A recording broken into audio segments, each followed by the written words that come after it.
भाइयों बहनों, नमस्कार, आदाब, सत श्री अकाल। आप सबका हमारे YouTube चैनल न्याय भारती 1947 पर हार्दिक अभिनंदन है, स्वागत है। न्याय भारती भाइयों बहनों, भारती यानी वाणी, भारती यानी ज्योति, और ज्ञान की देवी सरस्वती को भी जो है भारती कहते हैं। तो एक तो होता भारतीय और एक होता भारतीय, इंडियन। तो there is difference between this two words. तो ये हमारा प्रोग्राम क्या है? न्याय की आवाज़, न्याय की वाणी, न्याय की ज्योति। हम अपने इस YouTube चैनल के माध्यम से, जैसा हम अक्सर कहते हैं कि हमारा उद्देश्य जो है वो विधि के माध्यम से जो है वो व्यक्तित्व का निर्माण करना है। व्यक्तित्व के निर्माण में विधि की महत्वपूर्ण भूमिका हो सकती है। तो जैसे भाई देखिए क्या है, हम इस विषय पर कम ही विचार करते हैं। अगर हम अपने जीवन का कोई उद्देश्य लेकर चले और उसके कोई ऑब्जेक्ट मतलब उद्देश्य लेकर चले और उसको कैसे प्राप्त करना है, जैसे हमारे संविधान की जो प्रस्तावना है, प्रियम्बल है, वो प्रियम्बल एक प्रकार से मतलब जो है वो राष्ट्रीय व्यक्तित्व, राष्ट्रीय चरित्र के निर्माण का जो है वो जो है एक प्रकार से रोड मैप है। तो हम इस रोड मैप को अपने जीवन में we the people of India, क्योंकि हमारा संविधान जो है वो we the people of India से शुरू होता है और उसी पे जाके जो है कहते हैं कि हमने इसको we the people of India ने ही जो है इसको स्वीकार किया है। तो ये जो प्रस्तावना है, ये प्रस्तावना जो है हमारे व्यक्तित्व के निर्माण में एक महत्वपूर्ण भूमिका का निर्वहन कर सकती है। जैसे इसमें जो शब्द शुरू में आए, सिर्फ हम उसी पे चर्चा करेंगे कि क्या शब्द आया? सॉवरेन, सोशलिस्ट, सेकुलर, ठीक है, डेमोक्रेटिक, रिपब्लिक। ये मतलब जब हम बात करते हैं सॉवरेन की, तो हमारा खुद का भी कैरेक्टर सॉवरेन होना चाहिए। सॉवरेन मीन सेल्फ रिलायंट, हम जो है आत्मनिर्भर होना चाहिए। अगर हमारे जीवन में आत्मनिर्भरता नहीं है तो वो एक स्थिति दूसरे पर निर्भरता की होगी, दूसरे की पराधीनता की होगी, है ना। तो हमें जो है अपने जीवन में ये प्रयास करना है कि हम अच्छी से अच्छी शिक्षा प्राप्त करें। हमारा जो क्या है प्रतिभा, क्षमता, योग्यता है, इसके अनुसार हम अच्छी शिक्षा, अच्छा प्रशिक्षण प्राप्त करके रोजगार प्राप्त करें, है ना। और धन का जो है वो अर्जन करें, मतलब धन जो है वो बिल्कुल धर्मपूर्वक होना चाहिए। हमें कोई बेईमानी का रास्ता अपनाना नहीं है। और फिर जब बात आती है सोशलिस्ट, मतलब ये बहुत बड़ा जो है एक कैरेक्टर है सोशलिस्ट होना। अगर आप सोशलिस्ट हैं तो आप किसी से घृणा नहीं कर सकते हैं, आप सबकी सहायता के लिए तत्पर रहेंगे, है ना। जैसे आप अपने आप को, यानी कि आप वो व्यवहार को पसंद नहीं करेंगे, आप दूसरे के साथ उस व्यवहार को पसंद नहीं करेंगे जो आपको अपने लिए पसंद नहीं है ना। तो ये बात हो गई सोशलिस्ट की। और सेकुलर वाला मामला तो बहुत बड़ा है, क्योंकि यू मतलब जो है, जो हम कहते हैं ना अमरता की प्राप्ति, भाई अमरता की जो प्राप्ति होती है वो मानवता से होती है, मानवीय गुणों से प्राप्त होती है, और यही सेकुलरिज्म है। जब हम बात क्या करते हैं, वैज्ञानिकता की बात करते हैं, साइंटिफिक टेम्पर की बात करते हैं, हम रेशनलिटी की बात करते हैं, हम ह्यूमनिटी की बात करते हैं, हम जो है इंक्वायरी जो है और की बात करते हैं, तो ये जो हमारा साइंटिफिक मेथड जो है, यही जो है सेकुलरिज्म है। सेकुलरिज्म का मतलब ये नहीं कि आप कोई अपना जो है वो धर्म छोड़ दें और नास्तिक हो जाए, है ना, या फिर जो है ईश्वर को मानना छोड़ दें, जो है ये जो है सेकुलरिज्म नहीं है। तो हमारा कैरेक्टर जो है वो सॉवरेन, सोशलिस्ट और सेकुलर होने के साथ डेमोक्रेटिक रिपब्लिक होना चाहिए। ये बहुत बड़ी बात है। अगर हमारा कैरेक्टर डेमोक्रेटिक है, रिपब्लिक है, तो भी ये सारी चीज़ें आप देखिए सब साथ साथ चलती हैं, क्योंकि डेमोक्रेटिक रिपब्लिक में भी जो है आप पूरी जनता का रिप्रेजेंट करते हैं, आप पूरी जनता के बारे में सोचते हैं, आप बहुजन सुखाय हिताय की बात करते हैं। तो ये चारों जो हैं ये हमें वो हमारा व्यक्तित्व निर्माण करने में, ये चारों कैरेक्टरिस्टिक जो हमारी प्रीएम्बल में दी है, ये हमारे राष्ट्र के निर्माण के लिए है। तो भाई जब नागरिकों का चरित्र निर्माण होगा, उनके व्यक्तित्व का निर्माण होगा, तो राष्ट्र का भी निर्माण होगा। तो हमें इन चारों कैरेक्टरिस्टिक्स को हमें अपने विचार, कार्य, व्यवहार, आचरण में जो है इस मतलब जो है इसको स्थान देना है, अंगीकार करना है। तो ये जो है, जो हम विधि को लेकर जो बात कर रहे हैं, तो इसमें आज इतना ही। अब जो है हम आगे चलते हैं। अब आज का हमारा जो विषय है वो बड़ा ही महत्वपूर्ण विषय है, खासकर जो विधि व्यवसाय से जुड़े हुए एडवोकेट्स हैं, जजेज हैं, प्रोफेसर्स जो हैं, स्टूडेंट्स जो हैं, वो उनके लिए ये वीडियो लाभदायक हो सकता है। उन्हें अगर जिस सब्जेक्ट्स पर हम जो वीडियो बना रहे हैं उसके संबंध में अगर उनको जानकारी प्राप्त करना है तो वो जो है इस वीडियो से प्राप्त कर सकते हैं।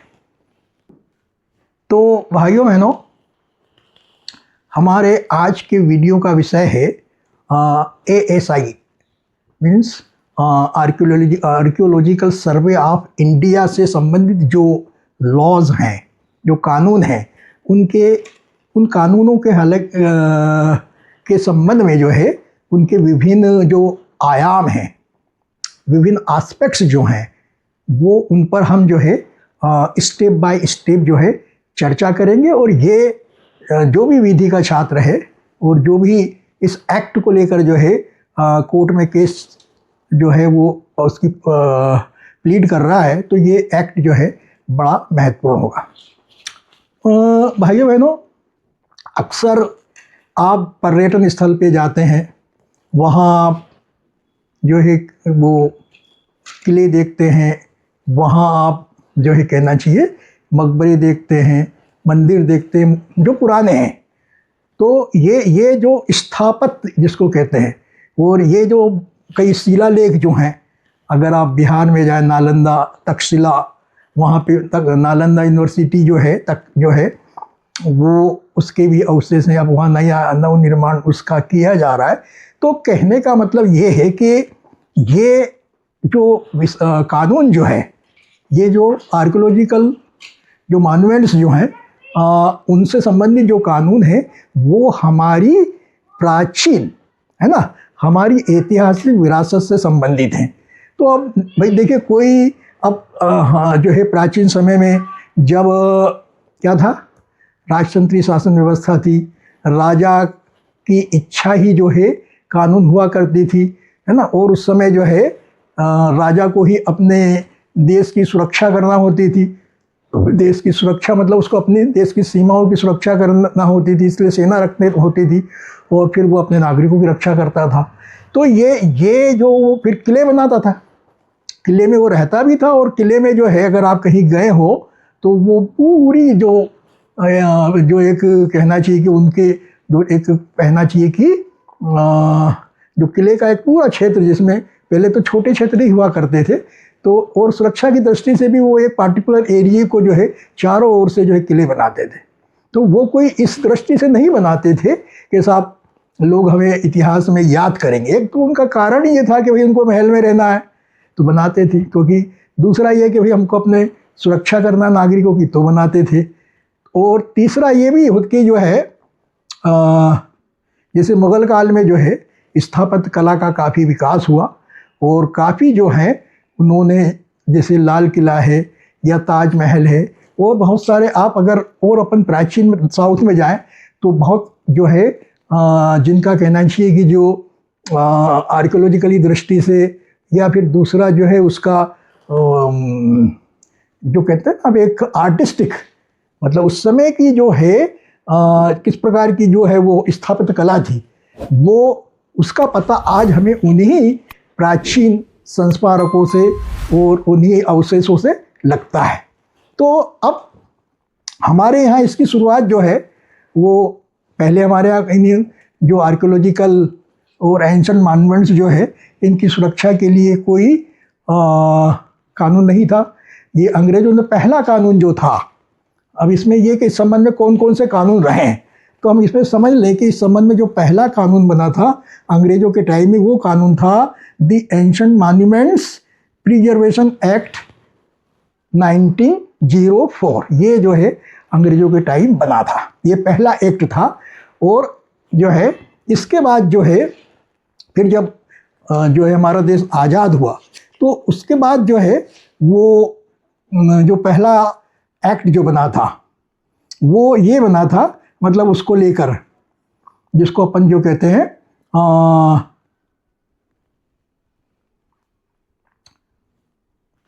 उसको जो है, मतलब ये जो आप जिन पे अपन जो इनको जो नेशनल इम्पोर्टेंस का जो घोषित करते हैं, वो वाला जो था वो एक्ट आया।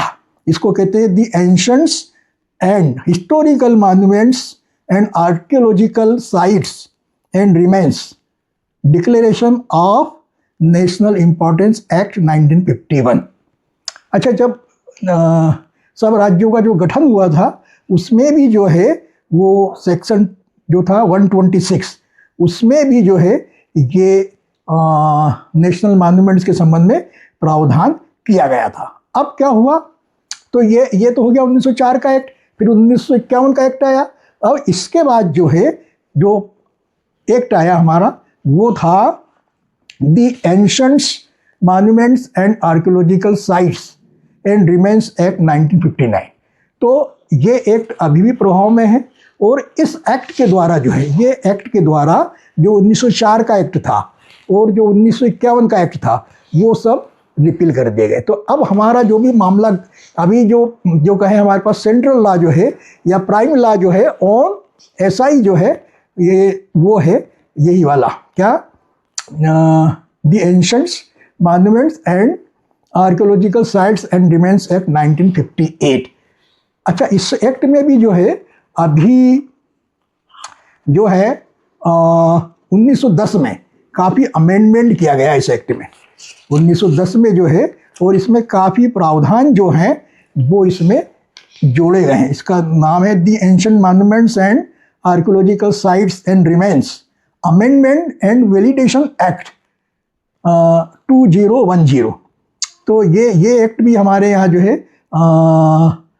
है वो 30/3/10 से जो है प्रभाव में। इसके द्वारा जो है काफ़ी कुछ इसमें अमेंडमेंट इसमें किए गए हैं। इसके अलावा भी जो है वो हमारे यहाँ जो है इसको अपन क्या कहते हैं, हेरिटेज। तो हेरिटेज पॉलिसी को लेकर भी जो है काफ़ी कुछ इसी में प्रावधान किया गया। जो नया अमेंडमेंट किया गया है उसमें ही ये प्रावधान किया गया है नेशनल हेरिटेज के लिए। तो उसकी भी शायद वो नेशनल हेरिटेज पॉलिसी जो है वो भी बन चुकी है।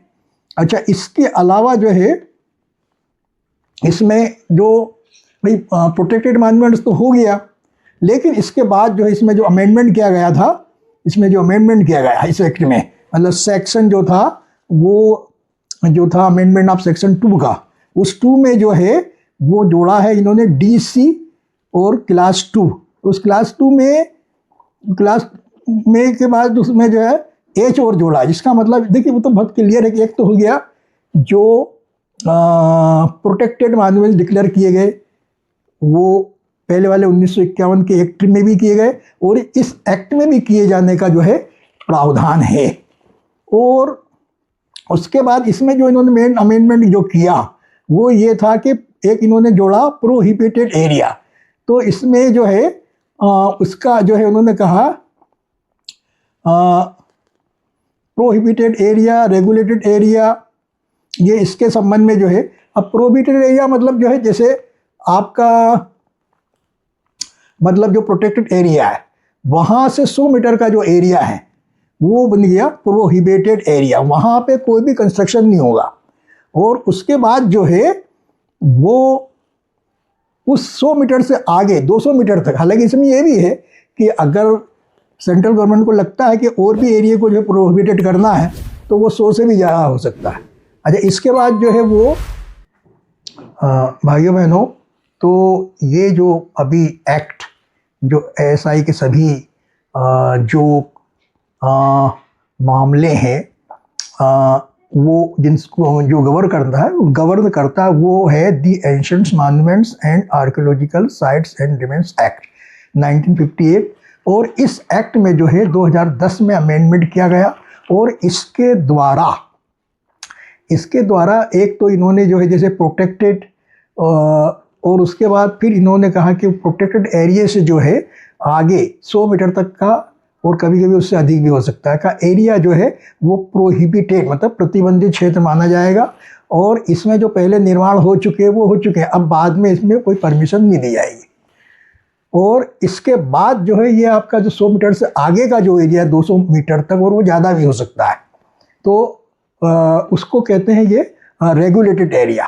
ओके, तो ये टर्म जो है एक तो होगी प्रोटेक्टेड, दूसरी होगी अपनी प्रोहिबिटेड, और तीसरी हो गई रेगुलेटेड। तो रेगुलेटेड एरिया में जो भी दूसरे लोग मतलब जो अपने भी कई लोगों के मकानात रहते हैं वहाँ पे उनको भी निर्माण करना है, तो वो जो अथॉरिटी आर्कियोलॉजिकल अथॉरिटी जो है उसकी परमिशन से ही जो है उसमें वो अपना कोई जो भी कंस्ट्रक्शन है, रिकन्स्ट्रक्शन है, रिनोवेशन जो है वो कर सकते हैं। अब इसमें एक चीज़ और समझ लेना चाहिए फॉर जनरल नॉलेज कि किस मॉन्यूमेंट्स को जो है वो हिस्टोरिकल इम्पोर्टेंस का जो है वो डिक्लेयर किया जाता है। तो इसकी जो इसमें दिया है सेक्शन 2A, इसमें है कि एंशिएंट मॉन्यूमेंट्स का मतलब means any structure, okay, erection or monument or any tumulus or place of interment or any cave, rock sculpture, inscription or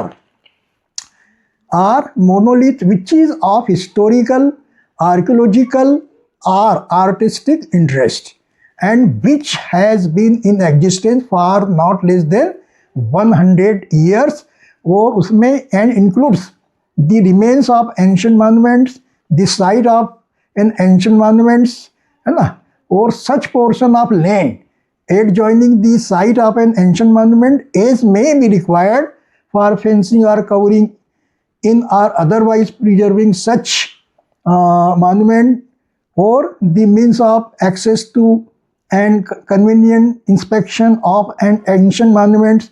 तो ये सारी चीज़ें जो हैं मतलब कोई भी मॉन्यूमेंट पुराना अगर वो 100 साल से अधिक पुराना है, तो अगर उसका कोई आर्कियोलॉजिकल और कोई हिस्टोरिकल और आर्टिस्टिक इम्पोर्टेंस है तो that can be declare to be of national importance. तो ये चीज़ हो गई। अच्छा, ये जो अब हम 10 के अमेंडमेंट की बात कर रहे थे, इसमें और भी जो है एक अथॉरिटी का निर्माण किया गया है, मतलब जिसको कहते हैं कॉम्पिटेंट अथॉरिटी।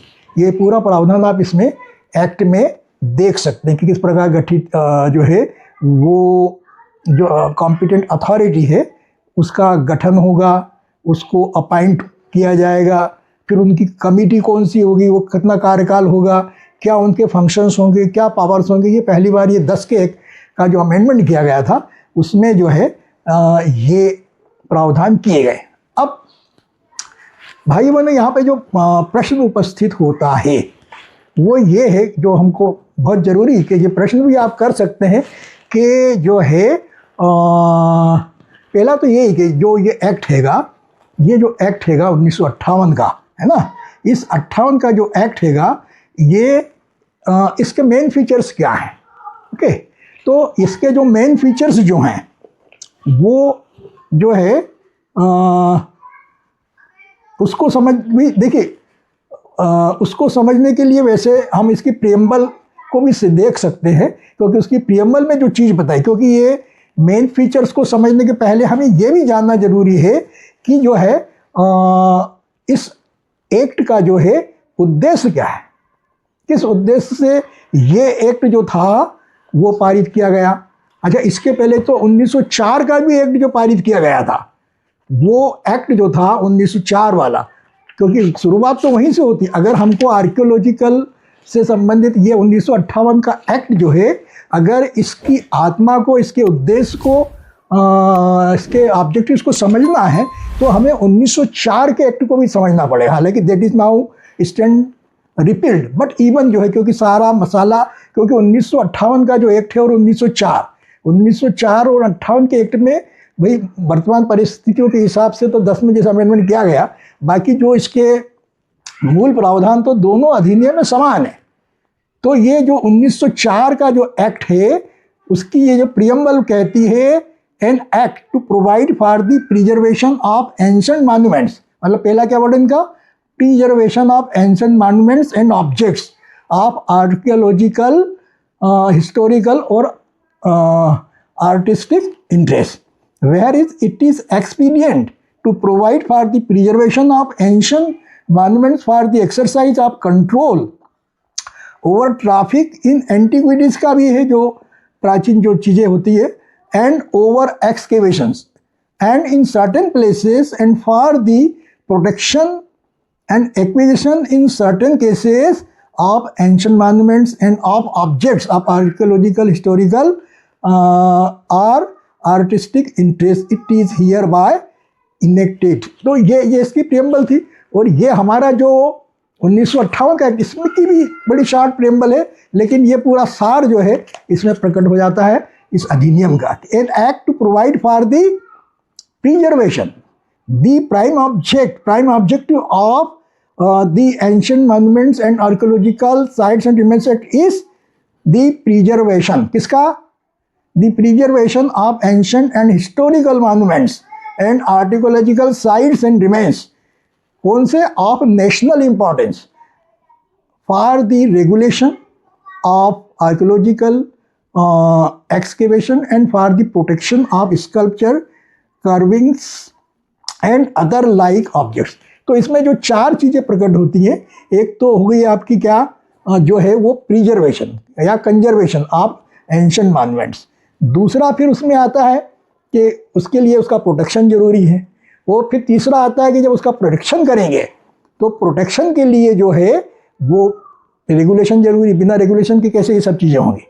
और इसमें जो और भी चीज़ें हैं कि भाई आर्कियोलॉजिकल डिपार्टमेंट जो है उसका काम जो है नई नई एक्सकेवेशंस भी करना, नए स्थानों पर जो प्राचीन है, अगर वहाँ कोई उनको खुदाई में कुछ प्राचीन सामग्री जो है, स्थापत्य सामग्री मिलती है, तो वो उसमें जो एक्सकेवेशंस करते हैं। तो it is also one of the main functions है ना ऑफ आर्कियोलॉजिकल डिपार्टमेंट। तो इसका इसमें ये कुल चीज़ हो गई।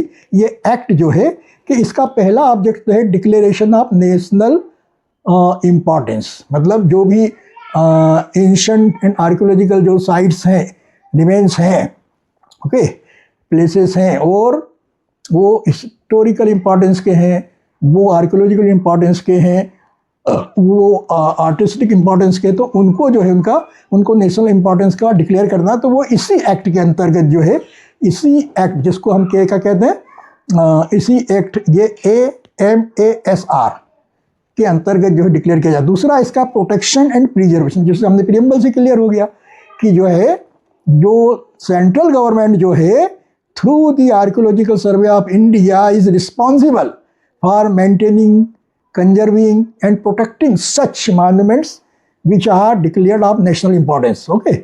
इसके अलावा और चीज़ भी कोई चीज़ है, आपने यू में declare the archaeological department, the central government जो है वो किसी भी प्राचीन संस्मारक को, स्थान को जो है वो नेशनल इम्पॉर्टेंस का जो है वो डिक्लेयर करे। लेकिन इसके लिए जो है ये जो है किस लिए कि मतलब कर दिया मान लो, तो करने के बाद जो प्रक्रिया है कि भाई कोई उसका मालिक है ना, अब वो मालिक व्यक्ति भी हो सकता है, कोई संस्था भी हो सकती है, कोई कम्युनिटी भी हो सकती है।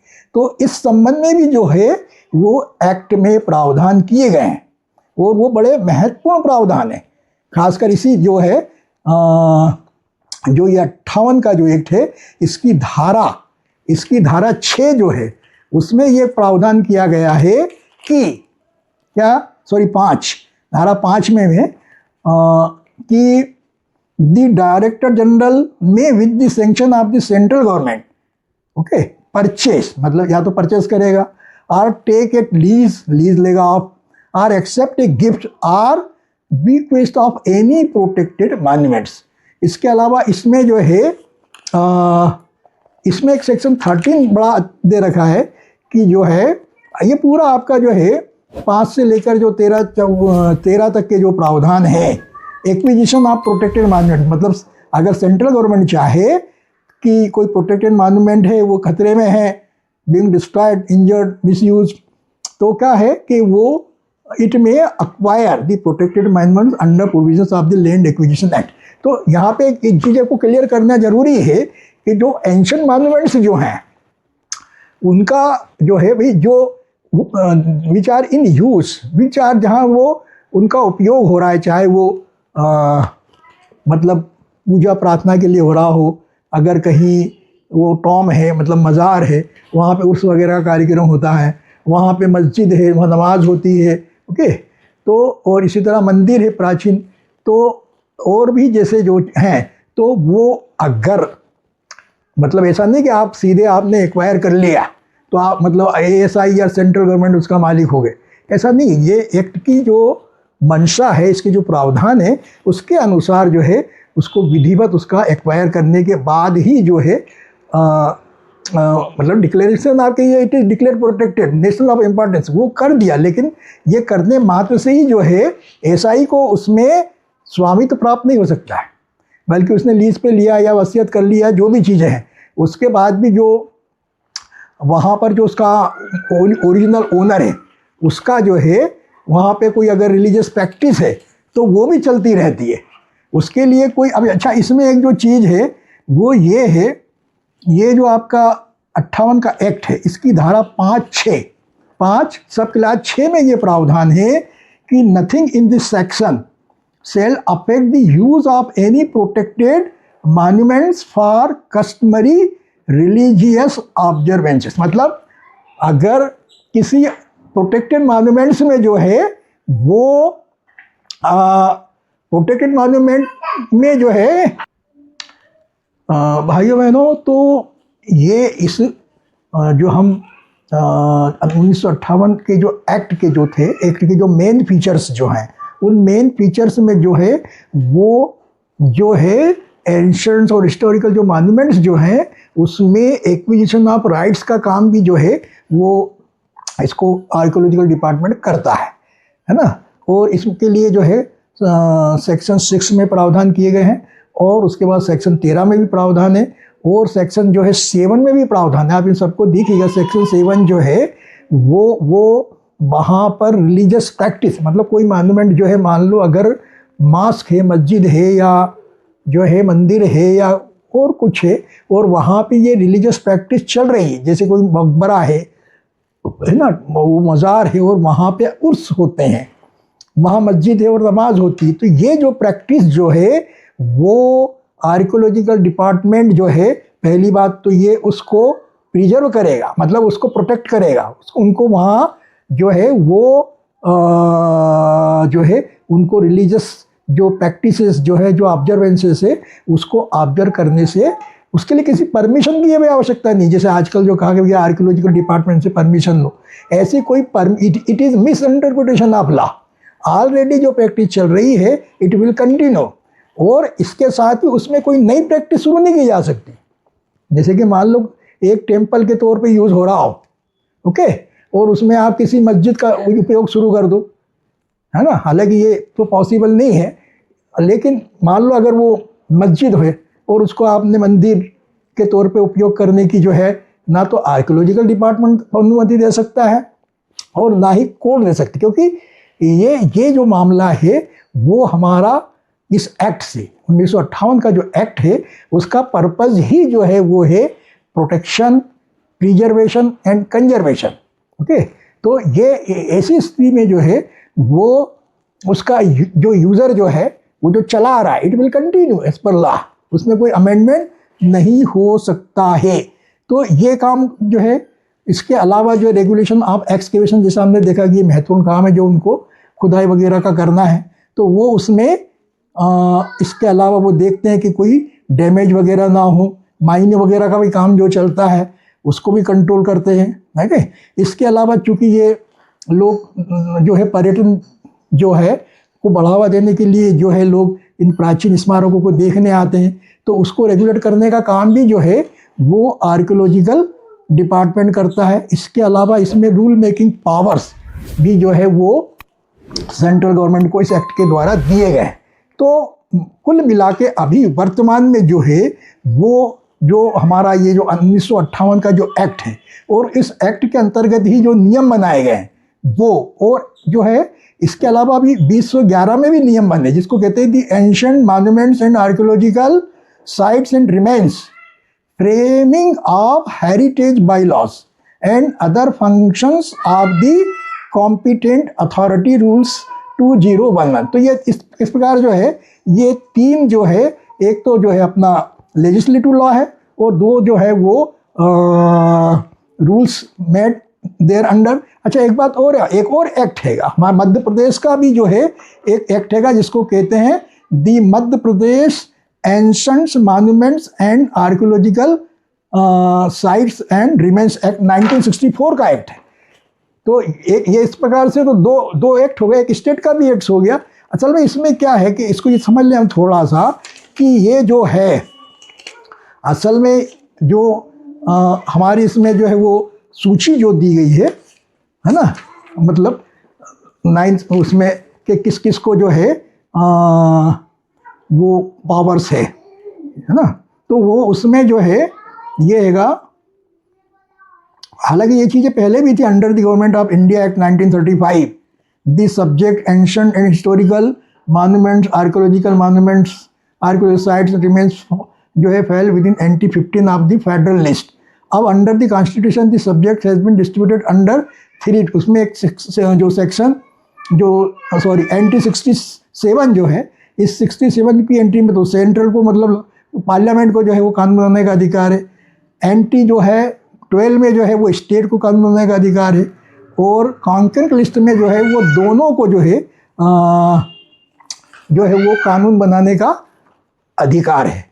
तो इसलिए अन्य राज्यों ने भी जो है इस संबंध में जो है वो एक्ट जो है कानून बनाए हैं।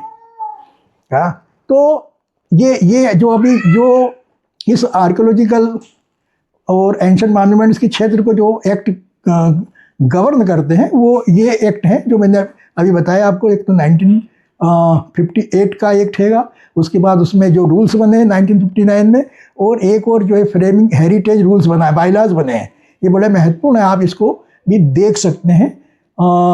ये रूल्स हैं 2011 के। अब प्रश्न इसमें ये उठता है कि क्या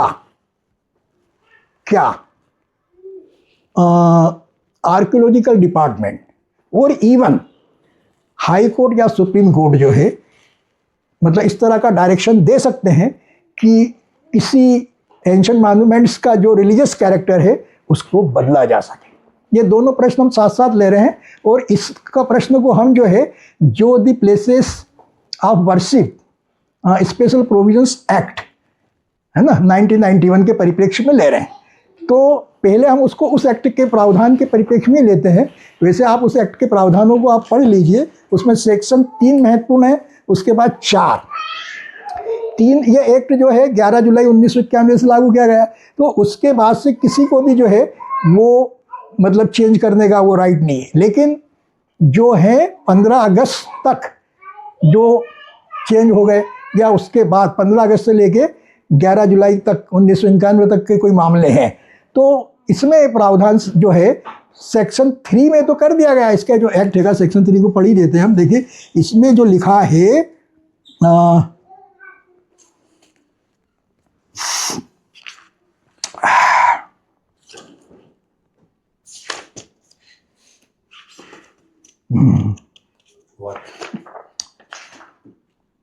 ये जो है चलिए इसमें अभी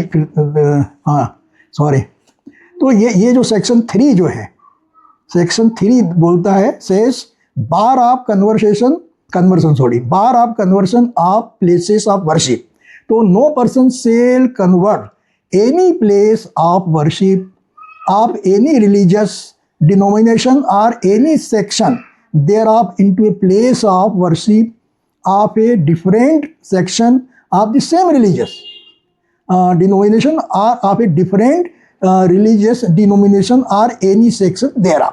तो इसमें पूरी तरीके से जो है वो फ्रीज कर दिया है। कब से?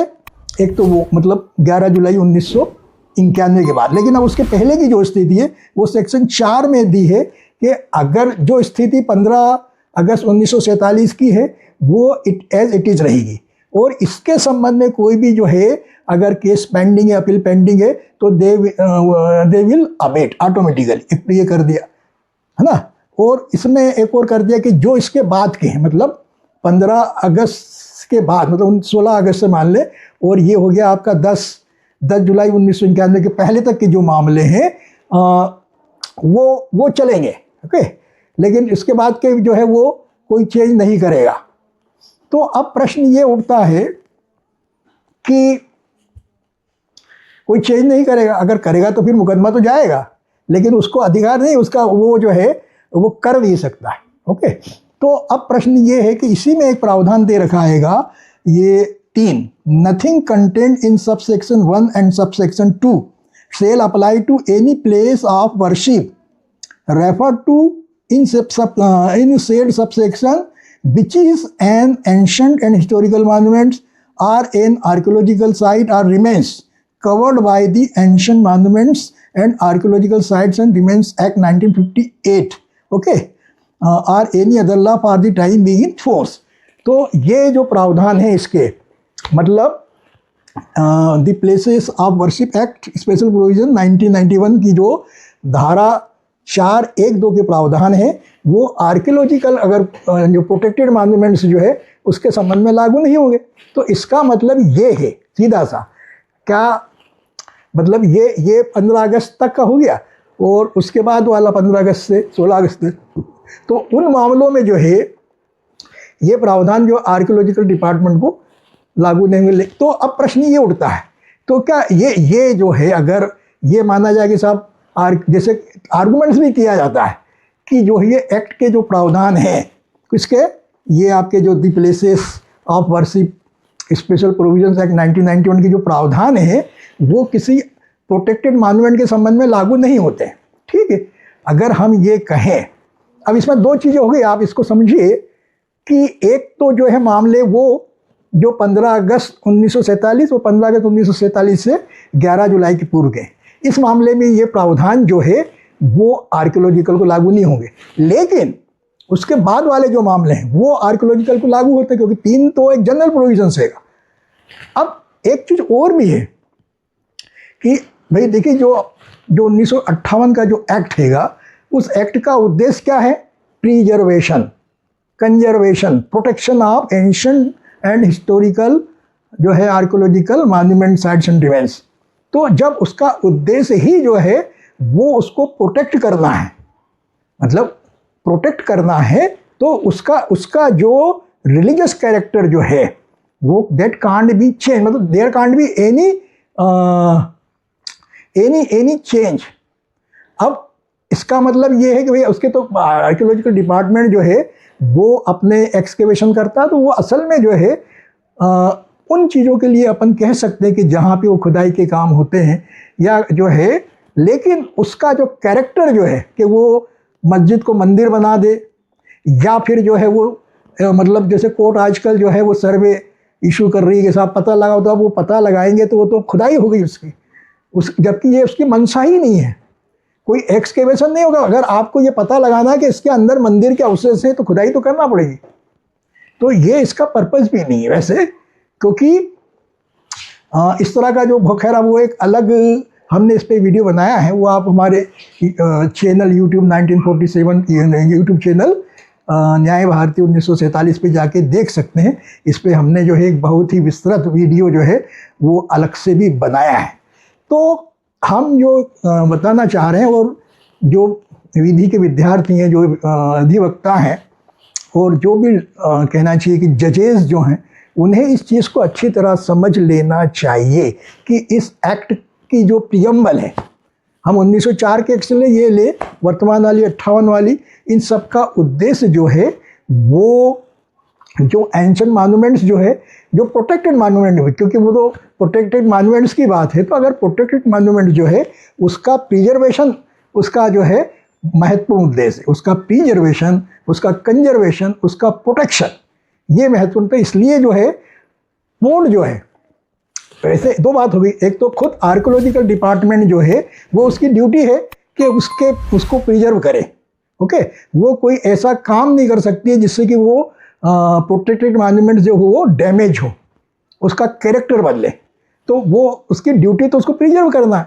तो इट इज़ मतलब the statutory duty of archaeological department is to preserve, conserve, protect the protected monuments, not to change its religious character. So जब उसकी ड्यूटी है तो क्या कोड जो है वो चाहे हाई कोर्ट हो आर्टिकल 226 में या सुप्रीम कोर्ट हो आर्टिकल 32 में, क्या इस तरह का ऑर्डर कर सकती है? बिल्कुल नहीं कर सकती, क्योंकि वो ऑर्डर तो एक प्रकार से कॉन्स्टिट्यूशनल पावर्स का जो है वो भी दुरुपयोग होगा। इसके अलावा जो है जो एक सेकुलर कैरेक्टर है हमारे कॉन्स्टिट्यूशन का, उसका खुला उल्लंघन होता है। तीसरा जो आर्टिकल 25 में जो फ्रीडम्स ऑफ रिलीजन राइट्स वाली जो हैं वो उनका उल्लंघन होता है। तो ये जो है ये पूरी जो एक स्कीम है, चाहे वो रिलीजियस प्लेसेस की हो या वो एक्ट जो है 1958 का, तो इनकी जो स्कीम के परिप्रेक्ष्य में ना तो जो है आर्कोलॉजिकल डिपार्टमेंट जो है वो उसमें कोई जो है उसके कैरेक्टर को बदल सकता है, और ना इस तरह का कोई ऑर्डर कोई कोर्ट दे सकती है। बल्कि इवन हम तो ये कहेंगे कि सर्वे का ऑर्डर भी नहीं दे सकती, क्योंकि वो तो टोटली जो है, और इस तरह के मामले जो है वो रिट पिटिशन में मतलब जो है इट इज़ ए मैटर जो है, इस तरह के मामले जो हैं जो पहले तो सिविल कोर्ट में जो चले है कि नहीं, और फिर जो है उस पर एविडेंस रिकॉर्ड के बाद, क्योंकि इट इज़ आफ्टर जो है property dispute of civil nature, और then it requires a plethora of evidence, can it be decided in writ petition? I think it is an extraordinary, it is misuse of extraordinary jurisdictions under article 226 और 32 of the constitution. These are to protect the constitution, है ना, constitutional secularism.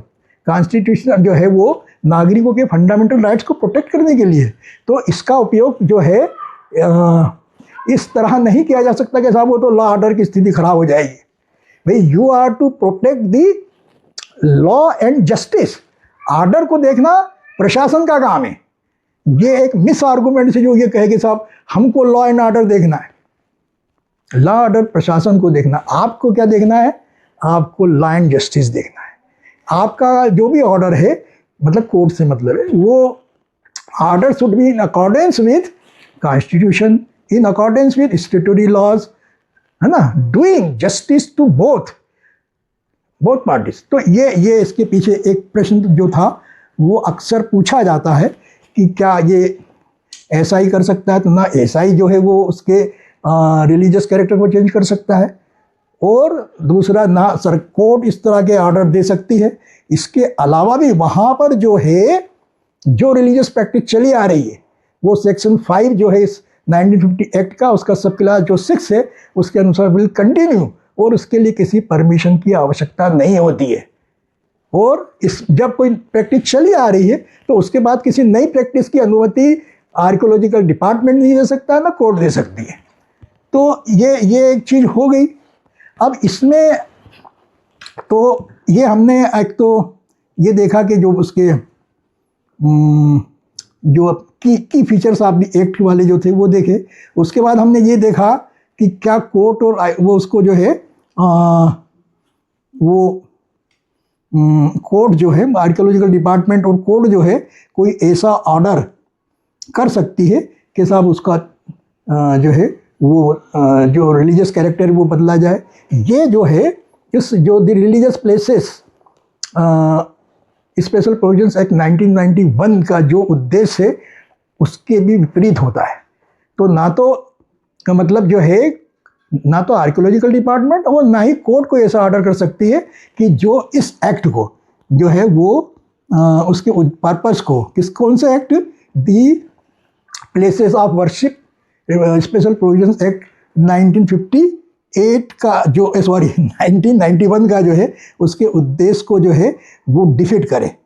अब भाइयों बहनों, तो एक प्रश्न और इसमें अक्सर शायद पूछा जाता है कि are there any parameters to declare any monuments of historical और आर्कियोलॉजिकल मतलब नेशनल इम्पोर्टेंस, ऐसा कोई प्रावधान है? तो ये हमने देखा कि ऐसा कोई प्रावधान ना तो 1904 के एक्ट में है था, ना 1951 के एक्ट में है, और ना अभी 1958 के एक्ट में। लेकिन सेंट्रल गवर्नमेंट जो है, जो अपनी ऐसा जो एक्ट है उसके अंतर्गत जो अथॉरिटीज़ जो है वो उनकी रिपोर्ट्स के आधार पर जो है वो मतलब किसी मॉन्यूमेंट्स को डिक्लेयर करने के पहले जो उस प्रॉपर्टी का जो मालिक है मॉन्यूमेंट्स का, उसको नोटिस देने के बाद, सुनवाई का अवसर देने के बाद वो उसको जो है वो जो है प्रोटेक्टेड मॉन्यूमेंट डिक्लेयर करते हैं। ये हो गया है। उसके बाद फिर उसके एक्विजिशन की कार्रवाई होती है। फिर उसमें यह भी देखा जाता है कि भाई उसमें कोई रिलीजियस प्रैक्टिस नहीं चल रही है। तो ये इस तरह का जो है कोई पैरामीटर्स जो है कि हम किन्हें जो है किन मॉन्यूमेंट्स को जो है, हालांकि ये कि भाई वो मोर देन 100 ईयर्स का हो, ओके, वो एंशंट हो, आर्कियोलॉजिकल और हिस्टोरिकल इम्पोर्टेंस का हो, थोड़ा उसकी आर्टिस्टिक वैल्यू हो। तो अब हमें ये समझ में नहीं आता है कि भाई देखिए जहाँ पर जो है जैसे कोई टॉम है, कोई मज़ार है, वहाँ पे उत्सव वो होते हैं जो है उर्स वगैरह होते हैं, या फिर जो है वहाँ पे पास में ही वो मास्क वगैरह है, वहाँ प्रेयर्स होती है। तो वहाँ एक रिलीजियस वो चल रहा, उसको मतलब जो है उसको जो है प्रोटेक्टेड मॉन्यूमेंट घोषित करने की क्या आवश्यकता। आप ये देखा जाए कि अभी कई आप राजस्थान में चले जाइए और भी कई स्टेट्स में जो है बड़े बड़े राजा महाराजाओं के जो महल हैं वो किसी को जो है आर्कियोलॉजिकल डिपार्टमेंट ने जो है वो प्रोटेक्टेड नहीं किया, उन्होंने तो बल्कि उसको 5 स्टार्स होटल में बदल दिया और कमा रहे हैं। तो ये चीज़ों को बड़े ही एक रीजनेबल वे में देखना चाहिए ताकि जो है कोई संदेह का भाव जो है वो ना तो आर्कियोलॉजिकल डिपार्टमेंट, अभी आर्कियोलॉजिकल डिपार्टमेंट तो गवर्नमेंट के अंडर में होता है, ओके, तो वो जैसा गवर्नमेंट कहती है वैसा करता है। उसकी वो यही एक हमारे देश का दुर्भाग्य है कि सबको अपनी नौकरी की परवाह होती है, ओके, लेकिन जबकि ये है कि वो भी जो है जो हमारे यहाँ का चाहे वो क्लास 4 का कर्मचारी हो, क्लास 2 का हो, क्लास 3 का हो, ओके, क्लास 1 का, वो सब आर गवर्न बाय लॉ, और उसके अनुसार उनका जो है वो डिपार्टमेंटल इंक्वायरी भी होती है। उनको बेचारे पे जो है वो जो है कई बार वो नौकरी से बाहर भी हो जाते हैं। लेकिन जो है जो आपकी जो पॉलिटिकल एग्जीक्यूटिव है जिसको अपन कहते हैं, तो वो गवर्नमेंट मतलब वो ऑर्डर करते हैं, उनके ऑर्डर पे इनको करना पड़ता है। तो लेकिन वो इस चीज़ को इनकार कर सकते, they are not bound to obey their political master if their direction orders are unconstitution illegal contrary to constitutional and statutory laws. लेकिन ऐसी हिम्मत शायद आज के दौर में तो कोई बता नहीं सकता। खैर, तो कहने का मतलब ये है कि अगर जो है एक चीज़ और भी इसमें हमारे विचार दिमाग में आई थी कि अगर चलो भैया आपको वो कर दिया आपने, ओके, प्रोटेक्टेड मॉन्यूमेंट कर दिया, तो आप जैसे एक्विजिशन है आप उसको खरीद लो ना आप, और उनको जो है खरीद के उनको या तो उसके बराबर आप जो स्ट्रक्चर है, जो ज़मीन है उसके बराबर आप कंपेंसेशन दे दो, as it is done in land acquisition cases. तो वो चीज़ अगर करते हैं तो हो सकता है कि वो चीज़ ये जिस तरह के ये डिस्प्यूट्स हो रहे हैं वो शायद समाप्त हो सकते हैं। तो कुल मिलाकर ये है कि इस तरह की जो चीज़ जो है वो कोई पैरामीटर से नहीं है इसके किसको आप जो है वो प्रोटेक्टेड मॉन्यूमेंट डिक्लेयर करेंगे। अब जैसे एक प्रश्न ये भी पूछा आता है, क्या जो है कैन मतलब जो है can high court direct ASI to administer a temple. इसके पहले भी एक प्रश्न उठता है कि क्या जो है हाई कोर्ट जो है डायरेक्ट दी गवर्नमेंट और एएसआई, तो जैसे कि the direction is to enforce a statutory duty, अगर कोई स्टैट्यूटरी ड्यूटी है मतलब कोई वैधानिक कर्तव्य तो उसके लिए हाई कोर्ट डायरेक्शन दे सकता है, मतलब उसके प्रोटेक्शन के लिए, प्रिजर्वेशन के लिए, है ना, वो तो वो दे सकता है। इसके अलावा जो it ensures compliance with constitutional और legal obligations, it does not require the government to favor one religion over another without legal authority. For example, a high court can direct the Archaeological Survey of India to perform duties under the relevant heritage laws, है ना, maintain a protected monument, okay, consider a representation according to law, make a fresh decision consistent with statutory provisions. So now the question arises, क्या can it direct SI to administer a temple? क्या वो temple के administration का जो है वो administration के लिए जो है कोई डायरेक्शन दे सकता है?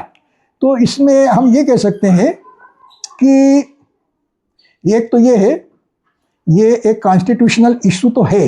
If the courts order effectively requires a secular government agency to manage the religious affairs, मतलब हम we have a secular constitution, we as a state secular हैं, है ना, सेकुलर गवर्नमेंट है, तो वो इसलिए SI भी जो है सेकुलर है, secular government agency to manage the religious affairs of a temple. तो इसके जो क्वेश्चन उठेंगे है, क्या does any institute confer such power on the SI? क्या SI को ऐसे कोई पावर्स हैं कि वो रिलीजियस उसका जो है मतलब जो है वो मतलब मैनेज करे, वो मतलब रिलीजियस अफेयर्स ऑफ टेम्पल? पहली बात तो वही है कि भाई कोई टेम्पल हो, यहाँ तो जो है उसको टेम्पल बनाने की बात है, मतलब जहाँ है, जहाँ पहला प्रश्न तो यही उठेगा कि उसका कैरेक्टर क्या है. SI चेंज कर सकती? तो नहीं कर सकती. हाई कोर्ट भी नहीं कर सकती, सुप्रीम कोर्ट भी नहीं कर सकता है. अगर करते हैं तो it is an extreme misuse of extraordinary constitutional powers under Article 32 and under Article 226 of the Constitution, leading to the decline of rule of law. तो अब ये है, तो अब वही है कि क्या कोई ऐसा सच पावर उनको है, एक्ट में नहीं हैगा. इसी तरह उनका तो अधिकार जो है वो उसको प्रिजर्व करना है, और वो एक्ट का पर्पस भी जो है उसको चेंज नहीं कर सकते. वो अगर वैसे तो इसमें समझने वाली बात है कि ये इस तरह का प्रावधान क्यों रखा गया. अगर चलो रखा भी गया, मतलब वो the places of worship special provision act में जो है सेक्शन 3 के प्रावधान जो है वो तो जनरल है, वो प्रावधान तो इस पर भी लागू होंगे SI पे. तो SI जो है 11 जुलाई 1962 वाले मामले में कुछ नहीं कर सकता, वो एज इट इज रहेंगे. तो भी मतलब जो है SI को कोई अधिकार जो है, वैसे भी keeping in view the entire policy of SI act, हम 1958 को देखते हुए उसमें SI को ऐसा कोई पावर दी कि साहब वो made convert mosque into a temple and then also manage its administration. Okay, तो अच्छा, इसके बाद एक चीज़ और देख सकते हैं, क्या would such management interfere with the rights guaranteed under article 226? Natural है कि जब मतलब वो इस तरह का आप डायरेक्शन दोगे तो फंडामेंटल राइट्स जो है वो आर्टिकल 26 वो अफेक्ट होगा. Is the court instituting the own? अब यहाँ पे ये भी जो हो गया कि क्या court substituting its own administrative policy for that of the executive की जो पॉलिसी है उसके लिए कोर्ट अपनी खुद की पॉलिसी दे रही है. Is the direction necessary to protect constitutional rights or merely to reorganise religious administration? तो if no statutory power exist, an argument can be made that the court should not create one through a writ.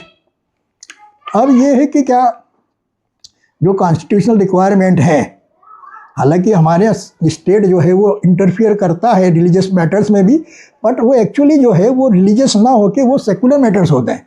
ऐसा नहीं होता कि supreme court उठे हो भैया जो है वो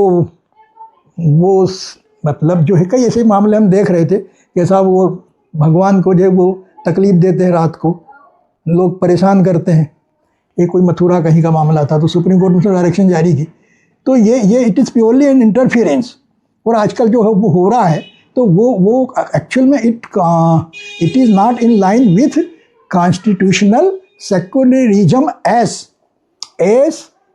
स्टेटेड और एज डिटेल्ड.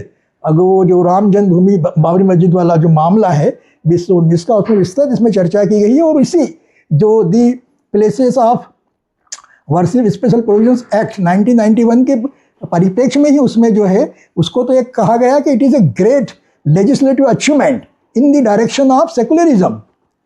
तो जो कॉन्स्टिट्यूशनल रिक्वायरमेंट जो है वो ये है कि दी action must have legal authority. it must pursue a legitimate public purpose, it must not discriminate on religious grounds, it must respect the fundamental rights of all affected communities. और जो मामला जो है खैर ये जो चीज़ें हैं हम किसी पार्टिकुलर जजमेंट पे अब चर्चा नहीं करें क्योंकि because that is pending in the supreme court, लेकिन वहाँ पे जो है वो इस तरह के जो आर्गूमेंट्स हैं that can be raised before the supreme court. तो कुल मिला के ये है कि a constitutional court is not board from issuing of direction concerning a religious place merely because India is secular. The more precise constitutional question is whether the direction are authorized by law, consistent with the constitution and religiously neutral rather than whether they concern a religious institution at all. Okay? इन चीज़ों को ध्यान में रखना जरूरी है कि हमें secularism का ध्यान रखना है, हमारी जो कॉन्स्टिट्यूशनल पॉलिसी है उसका ध्यान रखना है, हमें सभी के मतलब जो फंडामेंटल रिलीजियस फंडामेंटल राइट्स जो हैं आर्टिकल 25, 26 के उसका ध्यान रखना है और कोर्ट को किसी एक पक्ष की तरफ वो जो है इंसाफ का जो तराजू वो नहीं झुकना है।